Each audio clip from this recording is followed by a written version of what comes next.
data are in for 2014, and we can look at our Gallup Job Creation Index by state. Our Job Creation Index is a measure of workers telling us whether the companies where they are employed are hiring or firing. We subtract those two, and hence the Job Creation Index. Number one state in the union for jobs in 2014 was North Dakota.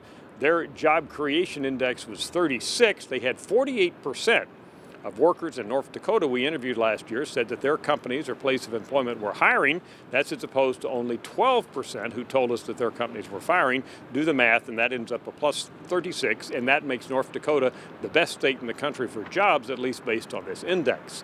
If you look at the map, what do you see? Well, the best states for jobs, it looks like to us, are in the Midwest, in the upper Midwest, and I would include in that Texas and Oklahoma, kind of down there in the lower Midwest. Texas really a southern state, but it's really in the middle of the country, plus Washington and Oregon up in the Pacific Northwest, and one lonely state in the east, and that's Delaware. That's the only state on the East Coast or on the Gulf Coast, other than Texas, which is in the top 10 in terms of job creation. What about the other end of the spectrum? Well, the bad news is the state of Connecticut.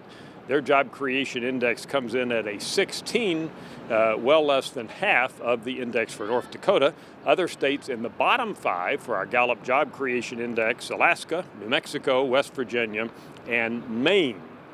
There have been some big shifts over time on this index. I mentioned Wisconsin and Michigan, those Midwestern states, now in the top 5. If we go back to 2009, both of those states were way down in the bottom half. In fact, Michigan was the worst state in the union in 2009 in terms of jobs. Auto industry was in the dumps. My, how things change. Now Michigan is in the top 5. I'm Dr. Frank Newport, Gallup Editor-in-Chief.